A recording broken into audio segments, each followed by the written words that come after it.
ക്രിസ്തു മതത്തിൽപ്പെട്ട ഒരു സഹോദരി കഴിഞ്ഞ ഒരുപാട് വർഷങ്ങൾക്ക് മുമ്പ് മുസ്ലിം ആവുകയും അദ്ദേഹത്തിൻ്റെ ജീവിതത്തിൽ സംഭവിച്ചതായ ഒരു മിറാക്കിൾ, ഒരു അത്ഭുതത്തെക്കുറിച്ച് ചർച്ച ചെയ്യാൻ പോകുന്നത്. ആ പെണ്ണ് തന്നെ പറയുന്ന ഒരു വീഡിയോ നിങ്ങളിലേക്ക് വെച്ച് തരുന്നതിന് മുമ്പ് ചിലതൊക്കെ പറയാനുണ്ട്. കഴിഞ്ഞ ദിവസം ഇതേ ചാനലിൽ വെച്ചിട്ടാണ് ഒരു ക്രിസ്തു മതത്തിലുള്ള സഹോദരി മുസ്ലിം ആവുകയും ശേഷം ഒരു ഉംറ നിർവഹിക്കുകയും അതിൽ കണ്ടതായ അനുഭവങ്ങളെക്കുറിച്ച് പറയുന്ന ഒരു വീഡിയോ ആണ് അപ്ലോഡ് ചെയ്തത്.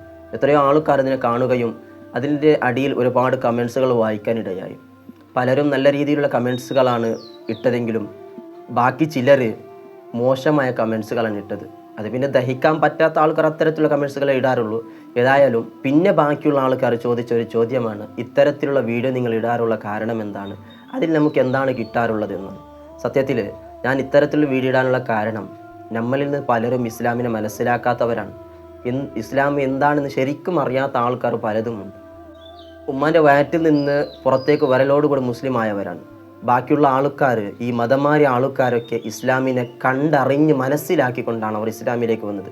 ഓരോ വിഷയത്തെ നല്ലവണ്ണം അന്വേഷിച്ചുകൊണ്ട് മഹത്വം മനസ്സിലാക്കിക്കൊണ്ടാണ് അവർ ഇസ്ലാമിലേക്ക് വരുന്നത്.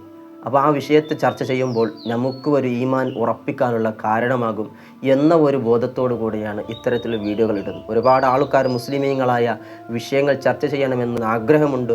ഇൻഷാ അല്ലാഹു തൗഫീഖ് നൽകിയാൽ അതും അപ്ലോഡ് ചെയ്യുമെന്ന് തീരുമാനിച്ചിരിക്കുകയാണ്. അള്ളാഹു തൗഫീഖ് നൽകി അനുഗ്രഹിക്കുമാറാകട്ടെ. മാർലി മാത്യു എന്ന് പറയപ്പെടുന്ന ക്രിസ്തു മതത്തിലുള്ള സഹോദരിയാണ് ഒരുപാട് വർഷങ്ങൾക്ക് മുമ്പ് മുസ്ലിമായത്. അദ്ദേഹത്തിൻ്റെ ജീവിതത്തിൽ സംഭവിച്ചതായ ഒരു അത്ഭുതത്തെക്കുറിച്ച് അവൾ പറയുന്ന ഒരു വീഡിയോ നിങ്ങൾക്ക് ഇട്ടുതരികയാണ്. അദ്ദേഹം കോഴിക്കോടിൽ നഴ്സിംഗിൽ പഠിച്ചുകൊണ്ടിരിക്കുമ്പോഴാണ് അദ്ദേഹം ഇസ്ലാമിലേക്ക് മതം മാറിയത്.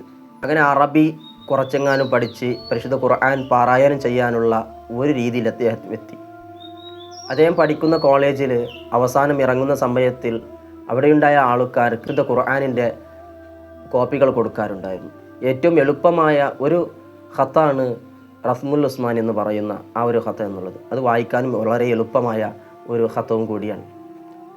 ഈ മാർലി മാത്യു എന്ന് പറയപ്പെടുന്ന ഈ സഹോദരി കൂടുതൽ ആഗ്രഹിച്ചത് ഒരു കോപ്പി കിട്ടാനാണ് ആഗ്രഹിച്ചത്. പക്ഷേ ഇവൾ പഠിച്ചിറങ്ങുന്നതിൻ്റെ സമയത്തിൽ അദ്ദേഹത്തിൻ്റെ യൂണിവേഴ്സിറ്റിയിലുള്ള അല്ലെങ്കിൽ അദ്ദേഹം പഠിക്കുന്ന കോളേജിലെ മാനേജറും ആ ഖുർആൻ വിതരണം ചെയ്യുന്ന ആൾക്കാർ ചില സാന്ദർഭിക ആവശ്യത്തിന് വേണ്ടി ലീവ് എടുത്ത കാരണം കൊണ്ട് ഇവൾക്ക് ആ ഖുർആൻ കിട്ടിയില്ല. പിന്നെ എങ്ങനെയാണ് ഖുർആൻ കിട്ടിയ ഘടന, അദ്ദേഹത്തിൻ്റെ ജീവിതത്തിൽ നടന്ന അത്ഭുതത്തെക്കുറിച്ച് അവൾ തന്നെ പറയുന്നതെന്ന് നിങ്ങൾ കേട്ടു. പേര് മെഹദിയ മെർലിൻ മാത്യു.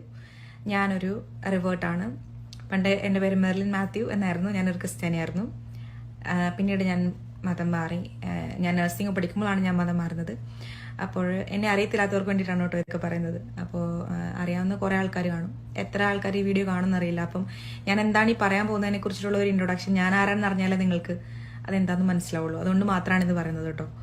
അപ്പോൾ അങ്ങനെ ഒരു റിവേർഷൻ സ്റ്റോറിയാണ് എൻ്റെ ലൈഫ് എന്ന് പറയുന്നത്. ഞാൻ നഴ്സിംഗ് പഠിക്കുന്ന സമയത്താണ് മാറുന്നത്. അതിൻ്റെ സ്റ്റോറിയൊക്കെ ഞാൻ പിന്നീട് ഒരു ദിവസം പറയാം. ഇപ്പം പറയാൻ പോകുന്നത് എൻ്റെ ലൈഫിൽ സംഭവിച്ച ഒരു മിറാക്കിളിനെ കുറിച്ചിട്ടാണ്. അപ്പോൾ ഒരുപാട് ഇൻട്രൊഡക്ഷൻ ഒന്നും പറയുന്നില്ല. കൺവേർട്ട് ആയതിനു ശേഷം അറബി പഠിക്കുക അല്ലെങ്കിൽ അറബിയിൽ ഖുർആൻ ഓതുക എന്ന് പറയുന്നത് എന്നെ സംബന്ധിച്ച് ഭയങ്കര ഇൻട്രസ്റ്റിംഗ് ആയിട്ടുള്ള, അല്ലെങ്കിൽ എനിക്ക് ഭയങ്കര ആഗ്രഹമുള്ളൊരു കാര്യമായിരുന്നു. അപ്പോൾ ഞാൻ ഒരു ഇൻസ്റ്റിറ്റ്യൂട്ടിൽ, കോഴിക്കോട് ഒരു ഇൻസ്റ്റിറ്റ്യൂട്ടിലാണ് പഠിച്ചുകൊണ്ടിരുന്നത്. അപ്പോൾ 2-3 മാസത്തെ ഒരു കോഴ്സാണ് യൂഷ്വലി. അത് കഴിയുമ്പോൾ ആൾക്കാർ ജസ്റ്റ് തപ്പിത്തടഞ്ഞെങ്കിലുമൊക്കെ ഒന്ന് വായിക്കാൻ പറ്റും. ഓരോരുത്തരുടെ ഓരോ കഴിവനുസരിച്ചൊക്കെയാണ് യൂഷ്വലി. എങ്കിലും അറ്റ്ലീസ്റ്റ് നമ്മൾ എന്തെങ്കിലുമൊക്കെ ഒന്ന് വായിക്കാൻ, പതുക്കെങ്കിലും വായിക്കാനൊക്കെ നമ്മൾ പഠിക്കും. പണ്ട് നമ്മൾ 5ാം ക്ലാസ്സിലൊക്കെ ഹിന്ദിയൊക്കെ ആദ്യം പഠിച്ചില്ല. അന്നേരം നമ്മളിങ്ങനെ ജസ്റ്റ് തപ്പിത്തടഞ്ഞ് വായിക്കില്ല. അങ്ങനെയെങ്കിലും ആൾക്കാർ യൂഷ്വലി പഠിക്കാറുണ്ട്. അപ്പോൾ ഞാൻ അവിടെ എനിക്ക് പക്ഷെ ഒരു മാസം നിൽക്കാൻ പറ്റുള്ളൂ. കാരണം ഇങ്ങനെ എനിക്ക് ജോലിക്ക് കയറണമായിരുന്നു. അതുകൊണ്ട് ഞാൻ ഒരു മാസം അവിടെ നിന്നുള്ളൂ. പക്ഷെ എങ്കിലും ഒരു മാസം കൊണ്ട് തന്നെ ഞാൻ അൽഹംദുലില്ലാ തപ്പിത്തടഞ്ഞിട്ടാണെങ്കിലും വായിക്കാനൊക്കെ പഠിച്ചിട്ടുണ്ടായിരുന്നു. അപ്പോൾ വലിയ കുഴപ്പമില്ലാതെ ഇങ്ങനെ വായിക്കും, ജസ്റ്റ് തപ്പിത്തടഞ്ഞൊക്കെ വായിക്കും. അങ്ങനെ ആയിരുന്നു. പക്ഷെ പ്രാക്ടീസ് ചെയ്യുമ്പം മുന്നോട്ട് നന്നായിട്ട് വരുന്നു. അവിടുത്തെ സാറും മാഷുമാരൊക്കെ നമ്മളോട് പറഞ്ഞ് അങ്ങനെ ആ പ്രതീക്ഷയിലൊക്കെ പോകും. അപ്പം നമുക്ക് അവിടുത്തെ ഏറ്റവും വലിയൊരു കാര്യം എന്ന് വെച്ചിട്ടുണ്ടെങ്കിൽ, നമ്മൾ അവിടെ കോഴ്സ് കഴിഞ്ഞ് പോകുമ്പം എത്ര കാലം പഠിച്ച ആളാണെങ്കിൽ പോലും, 10 ദിവസമേ പഠിച്ചോളെങ്കിൽ പോലും നമുക്ക് അവിടെ നിന്നൊരു ഖുർആൻ തരും. അപ്പോൾ ഈ ഖുർആൻ പല കാലിഗ്രാഫിയിൽ എഴുതുന്നുണ്ട്. അപ്പോൾ അതിൽ പല പല രാജ്യങ്ങളിൽ പല പല കാലിഗ്രാഫികളുണ്ട്. അപ്പോൾ ഈ പുതിയതായിട്ട് പഠിച്ചു വരുന്ന ആളുകൾക്ക്, അല്ലെങ്കിൽ ഏറ്റവും ബേസിക് ആയിട്ട് പഠിച്ചു തുടങ്ങുന്ന ആളുകൾക്ക് ഈസി ആയിട്ട് വായിക്കാൻ പറ്റുന്ന ഒരു കാലിഗ്രാഫി ആയിട്ട്, അല്ലെങ്കിൽ എഴുത്ത് ശൈലിയായിട്ട് എനിക്ക് തോന്നിയേക്കുന്നത് ഉസ്മാനി ലിപിയാണ്. അപ്പം അത് കുറച്ചും കൂടെ അതിൻ്റെ കുത്തും കോമയും ഒന്നും വിടാതെ പുതിയതായിട്ട് വരുന്ന ഒരാളാണെങ്കിൽ പോലും അവർക്ക് വായിക്കാൻ എളുപ്പമാണെന്ന് എനിക്ക് തോന്നിക്കുന്നതാണ്. അത് തന്നെയായിരുന്നു അവിടുത്തെ ഖുർആനും. അപ്പോൾ യൂഷ്വലി നമ്മൾ പോകാൻ നേരം നമുക്ക് അങ്ങനെ ഒരു പുതിയ കോപ്പി അവർ തരും. പക്ഷെ ഞാൻ പോകുന്ന സമയമായപ്പോഴത്തേക്കും അവിടുത്തെ മാനേജറും ഈ ബുക്കൊക്കെ തരുന്ന ആളുണ്ട്. അപ്പോൾ അവർ രണ്ടാളും ലീവിൽ പോയി, എന്തോ ഒരു എമർജൻസി ആയിട്ട് അവർ രണ്ടാളും ലീവിൽ പോയി. അപ്പൊ ഞാൻ അവിടുന്ന് പോണ സമയത്ത് ആരും അവിടെ ഇല്ല. പക്ഷെ ഞാൻ വിചാരിച്ചു സാറില്ല, ജോലിക്കാണല്ലോ കയറുന്നത്, ഇൻഷാല്ലാ സാലറി ഒക്കെ കിട്ടിക്കഴിഞ്ഞിട്ട് എന്തായാലും ഒരെണ്ണം വാങ്ങാം, കോഴിക്കോടും കൂടെ ആണല്ലോ, അങ്ങനെയൊക്കെ ഞാൻ കരുതി. പക്ഷെ ഒരുപാട് കാലം ഞാൻ കോഴിക്കോട് നിന്നിട്ടും എനിക്ക് വേണ്ടിയിട്ട് സ്വന്തമായിട്ട് ഞാൻ ഒരു ഖുറാൻ വാങ്ങിച്ചില്ല. പല സമയത്ത് ഞാൻ പോകുമ്പോൾ മിക്കവാറും ഒന്നെങ്കിൽ ഉസ്മാനി ലിബി അവിടെ ഉണ്ടാവില്ല, അല്ലെങ്കിൽ ഉള്ളത് ഭയങ്കര ചെറിയതായിരിക്കും, അല്ലെങ്കിൽ ഭയങ്കര വലുതായിരിക്കും.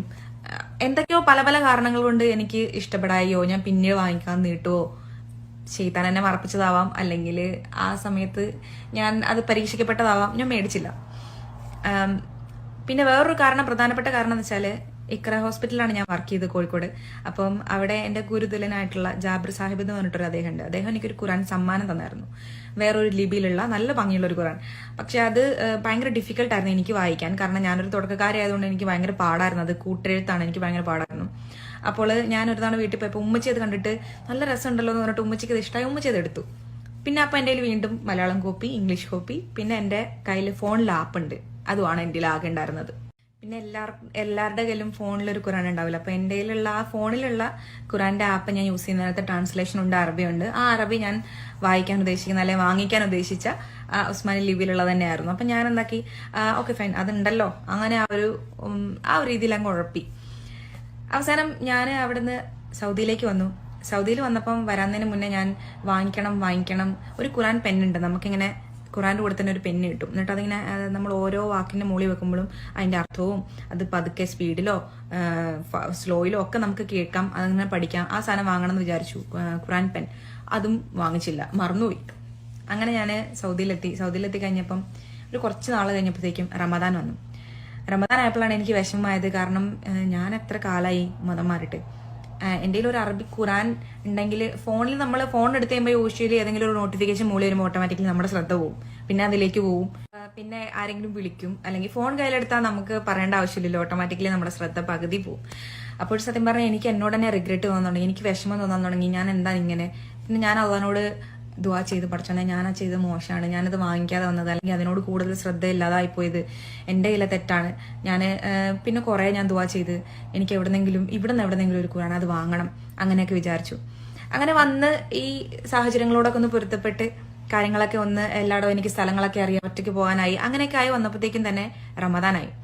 അപ്പോൾ റമദാന് നമ്മൾ ഞാൻ സത്യം പറഞ്ഞാൽ കൺവേർട്ടായിട്ട് വീട്ടിൽ പോയപ്പോഴാണ് മനസ്സിലായത്, ഈ റമദാന് മുന്നേ നമ്മൾ എല്ലാ സാധനങ്ങളും എടുത്തിട്ടിട്ട് ക്ലീൻ ആക്കും, പാത്രം കഴുകി, ഡ്രസ്സും എല്ലാം തുണി വലിച്ചു വാരിയിട്ട് എല്ലായിടത്തും നമ്മൾ ക്ലീൻ ആക്കി റമദാനെ വരവേൽക്കാൻ വേണ്ടിയിട്ട് നമ്മളെ വീടും പരിസരങ്ങളും മനസ്സും ഒക്കെ ഒരുക്കും.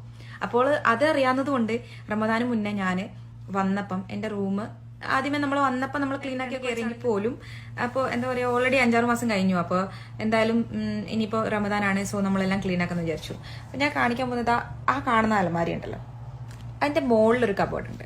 അപ്പോൾ ആ കബോർഡിലാണ് ഞാൻ എൻ്റെ ബുക്സുകൾ കാര്യങ്ങളൊക്കെ അടുക്കി വെച്ചിരുന്നത്. ബാക്കി കാരണം മുകളിലാണല്ലോ, അപ്പോൾ എപ്പോഴും ഒന്നും എടുക്കുന്നില്ല, അപ്പോൾ അങ്ങനെ കാര്യങ്ങളൊക്കെ മുകളിൽ വെച്ചിരുന്നത്. പേപ്പറൊക്കെ ഇട്ട് അതിങ്ങനെ അടുക്കി വെച്ചേക്കാം. അപ്പോൾ ആ പേപ്പറൊക്കെ എടുത്ത് പുതിയത് ഇടാൻ വേണ്ടിയിട്ട് ഞാൻ ഇങ്ങനെ പോവാം. അപ്പോൾ എൻ്റെ മൈൻഡിൽ ഇങ്ങനെ ഒരു വിഷമമുണ്ട്, ഞാൻ എന്നാലും റമദാൻ എത്തിയിട്ടും ഞാൻ ഖുറാൻ വാങ്ങിച്ചില്ല, എന്താ ചെയ്യുക, വീണ്ടും ഫോണിൽ തന്നെ വായിക്കണമല്ലോ, ഇങ്ങനെ സാരില്ല ഇൻഷാല്ലാ എന്തായാലും ഒന്ന് വാങ്ങാമെന്നൊക്കെ ഇങ്ങനെ വിചാരിച്ച് അത് ക്ലീനിങ് പ്രോസസ്സ് നടക്കുമ്പോൾ മുകളിൽ എൻ്റെ ബുക്കെല്ലാം എടുത്തിട്ടപ്പോൾ അവിടെ ഒരു ഖുറാൻ ഇരിക്കുന്നു, ഇത്. അപ്പോൾ ഞാൻ അത്ഭുതപ്പെട്ടു പോയി. കാരണം ഞാൻ വന്ന സമയത്ത് പുതിയ റൂമായിരുന്നത്, ഇത് ഫുൾ ക്ലീൻ ആക്കി കയറിയപ്പോൾ അങ്ങനെ ഒരു ബുക്ക് അവിടെ ഇല്ല. ഞാനത് ക്ലീൻ ആക്കിയതാണ്. അന്നേരം ഞാൻ വന്ന സമയത്ത് അവിടെ അടുക്കി പെറുക്കി പുതിയ പേപ്പറൊക്കെ ഇട്ട സമയത്ത് 100% ഉറപ്പാണ് അങ്ങനെ ഒരു ഖുറാൻ ഞാൻ കണ്ടിട്ടില്ല. പിന്നെ ഇത് എവിടുന്ന് വന്നു? സത്യം പറഞ്ഞാൽ എന്താ പറയണ്ടതെന്ന് എനിക്കറിയില്ല. കാരണം ഇതിന് മുന്നേ താമസിച്ച ആരെങ്കിലും മറന്നു വെച്ചതാവാം എന്നൊക്കെ വിചാരിച്ച് ആലോചിച്ച് നോക്കിയപ്പോൾ ഇതിന് മുന്നേ താമസിച്ച ആളുകൾ ക്രിസ്ത്യൻസ് ആണ് ഈ റൂമിൽ താമസിച്ചവർ. മുസ്ലിംസ് ആരും താമസിച്ചായിട്ട് എനിക്കറിയില്ല, അതറിയോ ഇല്ല നേരത്തെ ഉള്ളവരുണ്ടോന്ന്. പിന്നെ ഞാൻ മാത്രമേ ഉള്ളൂ ഈ റൂമിൽ, വേറെ ആരും ഇല്ല. അപ്പോൾ പിന്നെ എൻ്റെ കൂട്ടത്തിലുള്ള ഒരു ഇത്തുണ്ട്, അവരാരും എൻ്റെ റൂമിലൊന്നും കിടക്കാറില്ല. അപ്പോൾ അവരാരും എനിക്കൊരു ഗിഫ്റ്റ് വെച്ചിട്ടുമില്ല ഇങ്ങനെ. പിന്നെ ഇത് എവിടുന്ന് വന്നു എന്ന് എത്ര ആലോചിച്ചിട്ടും എനിക്കിപ്പോഴും ഉത്തരം കിട്ടുന്നില്ല. ചിലപ്പോൾ ഇത് കേൾക്കുമ്പോൾ തോന്നുമായിരിക്കും ഇതാണോ വലിയ മിറാക്കിള്, ഇതാരെങ്കിലും മറന്നു വെച്ചിട്ട് പോയതായിരിക്കും, അതിലിപ്പോൾ എത്ര കാര്യം എന്നൊക്കെ തോന്നുന്നവരുണ്ടായിരിക്കും. പക്ഷെ എന്നെ സംബന്ധിച്ച് ഞാൻ അടുക്കി വെച്ചപ്പോൾ ഇല്ലാത്ത ഒരു ഖുറാൻ, ഇല്ലാത്ത ഒരു പുതിയ ഖുറാൻ അവിടെ വീണ്ടും റമദാന്റെ സമയത്ത് അത്ര ആഗ്രഹിച്ച് പ്രാർത്ഥിച്ചിട്ട് നമ്മൾ മേടിക്കാമെന്ന് വിചാരിച്ച് നമ്മൾ അടുക്കി പെറുക്കുമ്പോൾ കിട്ടുമ്പോൾ അത് മിറാക്കിൾ അല്ലാതെ പിന്നെ എന്താണ്? അതിലൊക്കെ കൂടുതൽ എന്നെ സന്തോഷിപ്പിച്ച കാര്യം എന്താണെന്ന് വെച്ചിട്ടുണ്ടെങ്കിൽ ഈ ഖുറാൻ ഒരു പുതിയ ഖുറാനാണ്, ബ്രാൻഡ് ന്യൂ കോപ്പി. ഇതിനകത്ത് ഡീറ്റെയിൽഡ് ആയിട്ടുള്ള ഞാൻ ആഗ്രഹിച്ച അതേ ലിപി, ഉസ്മാനി ലിപിയാണ്. അതിൻ്റെ മീനിങ് അവിടെ ഉണ്ട്. പോരാത്തതിന് നമ്മൾക്ക് ഇതിൻ്റെ തഫ്സീർ, അതായത് ഇതിൻ്റെ ചില പോർഷൻസ് വരുമ്പോഴുള്ള സംഭവ വിവരണങ്ങൾ അല്ലെ എന്താണ് സാഹചര്യം എന്നുള്ള ആ ഒരു കാര്യങ്ങളൊക്കെ വളരെ ഡീറ്റെയിൽഡ് ആയിട്ടുള്ള ഒരു Quran. And this is from Medina Munawwara. നമ്മുടെ ഹബീബ് ഉറങ്ങുന്ന നാട്ടിലെ അവിടുത്തെ മണ്ണിലെ ദാറുസ്സലാം പബ്ലിഷേഴ്സ് അടിച്ച മദീന യൂണിവേഴ്സിറ്റി, ഇസ്ലാമിക് യൂണിവേഴ്സിറ്റി എന്നുള്ള ഖുറാനാണിത്. ഇതിൽ പറയാൻ എന്ത് സന്തോഷമാണ് ഒരു വിശ്വാസിക്ക്, അല്ലെങ്കിൽ അത്രയേറെ ആഗ്രഹിച്ച് നടന്നിട്ട് ഒരാൾക്ക് കിട്ടാനുള്ളത്. എനിക്ക് സത്യം പറഞ്ഞാൽ എന്താ ഇത് കിട്ടിയപ്പോൾ തോന്നിയെന്ന് പറഞ്ഞറിയിക്കാൻ പറ്റില്ല. അൽഹംദുലില്ലാ. കാരണം നമ്മൾ അത്ര ആഗ്രഹിച്ച ഒരു കാര്യം, നമ്മുടെ ആഗ്രഹം സത്യമാണെങ്കിൽ നമ്മൾ ആ ആഗ്രഹങ്ങളിൽ എന്തൊക്കെ വീഴ്ചകൾ നമ്മൾ വരുത്തി കഴിഞ്ഞിട്ടാണെങ്കിൽ പോലും നമ്മൾ അള്ളാഹിനോട് ആത്മാർത്ഥമായിട്ടാണ് ഒരു കാര്യം പറയുന്നതെങ്കിൽ അത് നമുക്ക് എങ്ങനെയെങ്കിലും അള്ളാഹ് സാധിച്ചു തരും.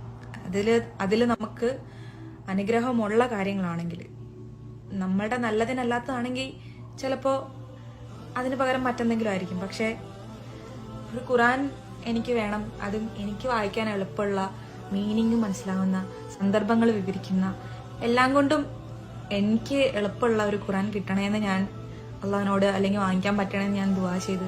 ഇത്ര കാലം ഞാനത് വാങ്ങിക്കാതെ മറന്നുപോയി, ലേറ്റ് ആയതൊക്കെ എനിക്ക് മദീന എന്നുള്ള ഈ കോപ്പി കിട്ടാൻ വേണ്ടിയിട്ടാണെന്നുള്ളത് ആലോചിക്കുമ്പോൾ എനിക്ക് ഭയങ്കരമായിട്ട് സന്തോഷമുണ്ട്. അൽഹംദുലില്ലാ. അപ്പോൾ വേറൊന്നുമില്ല, ഇതാണ് എൻ്റെ റമദാനിൽ സംഭവിച്ച എൻ്റെ മിറാക്കിൾ. അപ്പോൾ എല്ലാവരോടും പറയാനുള്ളതേ ഉള്ളൂ, നമുക്കെല്ലാവർക്കും ആകപ്പാടെ ഒരൊറ്റ ജീവിതമുള്ളൂ. ഈ ജീവിതം തീർച്ചയായിട്ടും കളിയും തമാശയും അല്ല. ഈ ജീവിതത്തിലേക്ക് കാണുന്ന ആഘോഷങ്ങളും പാട്ടും ബഹളവും ഡാൻസും ഒന്നും അല്ല എന്നുള്ളത് നമുക്ക് തിരിച്ചറിയുന്ന ഒരു മൊമെന്റ് വരും നമ്മുടെ ലൈഫിൽ. അങ്ങനെ ഒരു മൊമെന്റ് എല്ലാവർക്കും ഉണ്ടാവട്ടെ എന്ന് ഞാൻ പ്രാർത്ഥിക്കുന്നു, ആഗ്രഹിക്കുന്നു. ഈ ലോകത്തിന്റെ, ഈ ദുനിയാവിന്റെ ഈ ഇതിലൊന്നും അല്ല ശരിക്കുമുള്ള ജീവിതം എന്ന് മനസ്സിലാക്കാൻ നമുക്ക് എല്ലാവർക്കും പറ്റട്ടെ. ഞാൻ എന്നോടും കൂടെയാണ് ഇത് പറയുന്നത്. കാരണം ഞാനും ചിലപ്പോഴൊക്കെ ദുനിയാവിന്റെ ഈ മോഹവലയങ്ങളിലൊക്കെ പെട്ടുപോകുന്ന ഒരാളാണ്. കംപ്ലീറ്റ് പെർഫെക്റ്റ് ആയിട്ടുള്ള ഒരാളായതുകൊണ്ടൊന്നും അല്ല ഞാനിത് പറയുന്നത്. അങ്ങോട്ടും ഇങ്ങോട്ടും തന്നെ ഉപദേശിക്കാനാണല്ലോ നമുക്ക് കഴിയുക. അതുകൊണ്ട് മാത്രം പറഞ്ഞു. ഇതിന്റെ അർത്ഥം ഞാനൊരു 100% പെർഫെക്റ്റ് ആയിട്ടുള്ള ഒരാളാണെന്നല്ല. ശ്രമിക്കുകയാണ്, നിങ്ങളും ശ്രമിക്കുക. അടുത്ത റമദാൻ നമ്മളില്ലെങ്കിലോ. അതുകൊണ്ട് ഇനിയുള്ള ദിവസങ്ങളെങ്കിലും ഇൻഷാ അല്ലാ ഈ റമദാൻ നമുക്ക് അള്ളാഹു പുറത്തു തരട്ടെ. നമ്മുടെ പാപങ്ങളൊക്കെ നമുക്ക് കൂടുതൽ ഖുറാനിൽ അധിഷ്ഠിതമായ ജീവിതം നയിക്കാൻ നമുക്ക് എല്ലാവർക്കും പറ്റട്ടെ ഇൻഷാ അല്ലാ.